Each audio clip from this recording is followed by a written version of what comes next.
Bien, bonjour à tous et bienvenue pour cette séance consacrée aujourd'hui aux décisions cliniques difficiles en chirurgie endocrinienne. Avant de passer à la séance proprement dit, j'ai deux annonces à vous faire. D'une part, le dîner de l'Académie est organisé le 12 juin, sera dans la maison des ingénieurs des arts et métiers, dans le 16e arrondissement. Il y a encore des places disponibles, donc vous pouvez vous inscrire auprès de Luciane cet après-midi ou par mail éventuellement auprès de Luciane. Deuxièmement, on a reçu aujourd'hui le livre de photos de la séance inaugurale du mois de janvier cette année, et donc vous pouvez l'acheter bien évidemment, et vous pouvez pour cela voir Luciane également à la fin de la séance. Donc on va commencer par le compte-rendu de la séance de la semaine précédente. Patrick Coloby, donc séance qui était une séance mixte AFU Académie de chirurgie et dont le coordonnateur était Antoine Fay. Messieurs, mesdames, bonjour. La séance du 22 mai était consacrée à la chirurgie de la verge. Alors Antoine Fex, qui est le coordonnateur du comité d'andrologie et de médecine sexuelle de l'Association française d'urologie, nous a d'abord parlé de la maladie de la Peyronie. Et il est urologue à Montpellier, et donc il nous a fait un petit rappel historique de monsieur de la Peyronie, et nous a rappelé ensuite quelles étaient les indications chirurgicales du traitement de la maladie de la Peyronie, avec trois types de chirurgie: les plicatures des corps caverneux, qui traitent donc la convexité du pénis, du côté opposé à la lésion, les incisions plus ou moins excisions patch, qui traitent directement la zone de fibrose, donc de la concavité, et puis les implants péniens, et on a pas mal discuté du risque de raccourcissement de verge et qu'il fallait informer les patients de ce risque. François-Xavier Madec nous a parlé ensuite des courbures congénitales de la verge. La courbure congénitale du pénis est définie comme la présence d'une courbure lors de l'érection sans anomalie de l'urètre de type hypospade, épispade ou extrophie, et elle peut être liée à une hypoplasie ventrale du fascia de Buck, du dartos et ou du corps spongieux, avec une croissance disproportionnée des corps caverneux ou un corps spongieux court. Ces courbures congénitales sont diagnostiquées soit chez l'enfant, soit chez le jeune adulte. Et le traitement de ces courbures repose sur les corporoplasties, les plicatures des corps caverneux, qui raccourcissent donc la partie saine du corps caverneux.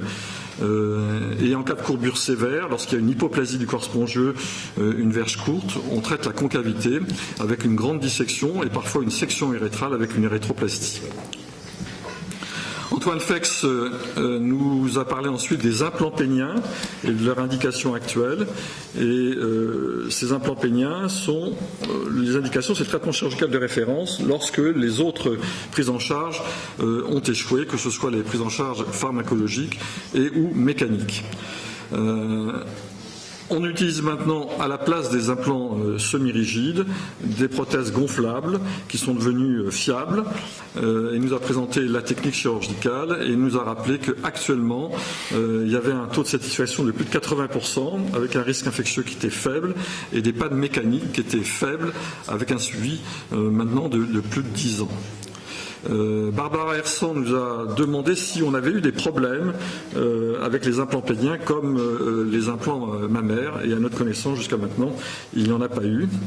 Et puis Albert-Claude Benamou nous a demandé où en était-on du déclenchement électronique à distance de la pompe, au lieu d'aller directement déclencher au niveau du scrotum la pompe qui permet de passer le liquide du réservoir vers les tubes de la prothèse. Eh bien, c'est un projet en cours avec probablement, dans 5 à 10 ans, une réponse versée déclenchement par son smartphone.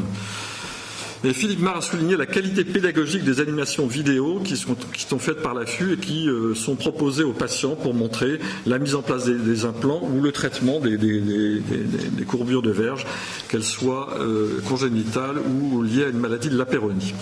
François-Xavier Madec nous a parlé après des pénoplasties, donc de l'allongement ou de l'agrandissement du pénis. Et il nous a fait un rappel que la taille moyenne du verge en érection sur le plan mondial, sur les différentes publications qui étaient faites, était de 13 cm, avec une taille utile de 9 à 10 cm, et qu'un micropénis était défini par une taille inférieure à 7 cm. Et il rappelait que 45% des hommes étaient insatisfaits de la longueur de leur verge. Alors, les demandes de pénoplastie se font dans deux situations, soit parce qu'il y a une anomalie réelle de la taille du pénis rendant la pénétration impossible, soit dans le cas de dysmorphophobie, avec une longueur ménagère tout à fait normale, avec des rapports sexuels possibles, mais qui, dans la tête du patient, ne convient pas.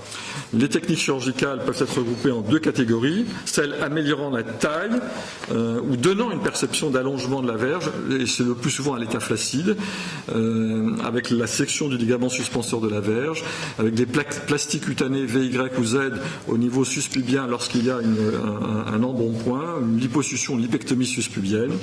Et puis il y a celles permettant d'améliorer la taille de la verge en érection, les plus invasives, et donc seulement indiquées chez les patients où la pénétration est impossible. Et puis d'autres techniques plus compliquées, de la sliding technique avec un implant pénien, de la mise en place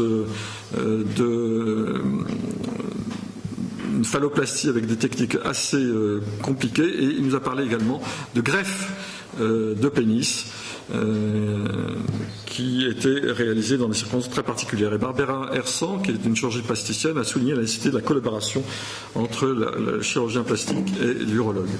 Enfin, pour terminer, on a abordé les aspects psychosexuels de la chirurgie de la verge, et qu'il était très important de bien connaître ces aspects psychologiques pour bien comprendre la demande du patient, et de ne pas répondre de façon à la bonne question que se pose le patient, et faire attention à la dysmorphophobie avant de proposer un traitement chirurgical.